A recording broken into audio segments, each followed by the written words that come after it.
Franck Rosenthal. Je suis consultant spécialisé sur toutes les problématiques de commerce, consultant indépendant, depuis 2008. Je fais des publications régulièrement.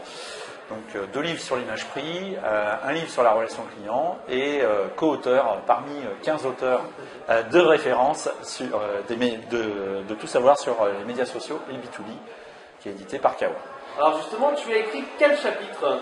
Alors j'ai écrit un chapitre qui porte sur les médias sociaux et la communication et sur le rôle des médias sociaux dans la communication. Et ce qui est intéressant pour le B2B, c'est que les budgets de communication, quand on regarde en pourcentage du chiffre d'affaires par rapport au B2C, c'est des budgets qui sont inférieurs en pourcentage.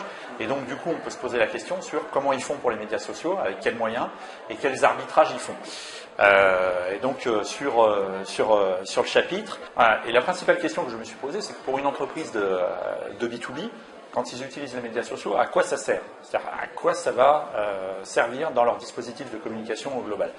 Ben, je pense que globalement, et j'en parle dans le livre, et c'est une des principales réflexions, je pense qu'il y a 4 rôles pour les médias sociaux dans la communication B2B. Premier rôle, c'est d'informer. Et ça, c'est extrêmement important. Je reviendrai sur le cas que j'ai traité dans le livre.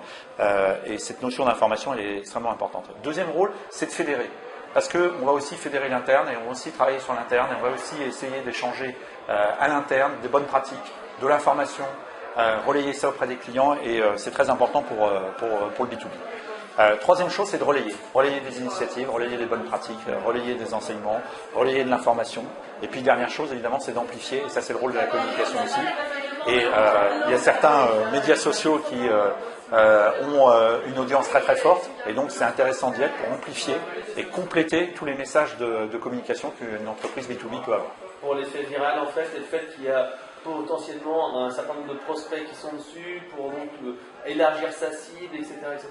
Voilà, et ça sert un petit peu à tout ça, et dans le livre, alors j'ai essayé de traiter un cas d'école sur mon chapitre médias sociaux et communication, et j'ai parlé du cas de Legrand, qui est pour moi un cas exemplaire en B2B, d'abord parce que on parle beaucoup de l'industrie française et du manque de performance de l'industrie française, alors qu'on a un des fleurons de l'industrie avec Legrand qui est un des leaders mondiaux sur ce sujet-là, qui est coté au CAC 40, qui est une entreprise de référence. Et ce qui est intéressant, c'est que eux, les médias sociaux, ils n'ont pas fait ça quand ça commençait à être à la mode et quand on a commencé à en parler.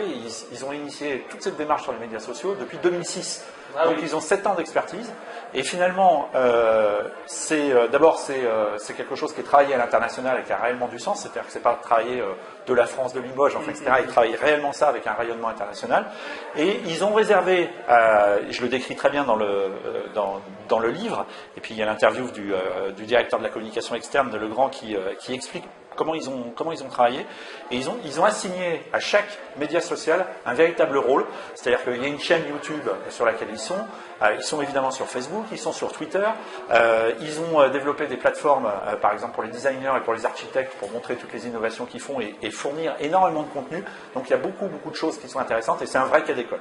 Ouais, ils se mettent sur la valeur ajoutée, pas le prix, et vraiment la lutte sur le volume, mais sur le qualitatif, les produits à valeur ajoutée, et ils montrent comment ça peut être mis en valeur. C'est vraiment la valorisation des produits et des services autour. Exactement, c'est-à-dire il y a un savoir-faire, il y a une expertise d'un groupe qui est international, et qui innove en permanence, et ils arrivent à relayer ça en donnant une information, et pas simplement en donnant une information technique, donc ça va évidemment beaucoup plus loin que l'outil traditionnel qui a été utilisé en B2B, qui est la plaquette. Elle n'est pas démodée, il faut encore du papier, mais en tout cas, ça donne du sens et ça donne un véritable rayonnement, sachant que, je l'explique aussi dans la partie médias sociaux et communication, il y a beaucoup d'entreprises en B2B qui peuvent se poser la question, faut-il y aller ? C'est pas une bonne question. Et je veux dire pourquoi c'est pas une bonne question, parce que leurs salariés, ils sont déjà. Ils sont présents sur LinkedIn, ils sont présents sur Facebook, ils sont présents sur Google+, ils sont présents sur pas mal de réseaux sociaux. Donc de toute façon, qu'ils le veuillent ou non, directement ou indirectement, ils sont déjà sur les réseaux sociaux. Donc quand ils se posent cette question-là, ils se la posent avec un peu de retard. Alors justement, si on veut être en avance et intégrer les médias sociaux dans son activité, on va sur quel site internet ? On peut aller sur ton site à toi. Alors on peut aller sur mon site à moi. Alors je suis consultant, voilà, mais je suis aussi blogueur. J'ai 2 blogs. J'en ai un qui est sur la distribution et qui s'appelle retail-distribution.info, où je fais beaucoup d'observations sur le commerce, et pas que sur les médias sociaux, mais aussi sur tout ce qui bouge dans le commerce et notamment à l'international. Et puis j'ai un deuxième blog qui est sur l'innovation, qui s'appelle nouveau au pluriel concept au pluriel.com, qui est un blog partagé avec 2 autres auteurs, qui est un blog collectif, et sur lequel on essaye de montrer un petit peu toutes les innovations dans le marketing client notamment, mais dans les produits, et aussi sur les médias sociaux, tout ce qui peut se passer, et sachant que l'actualité elle est forcément très très riche.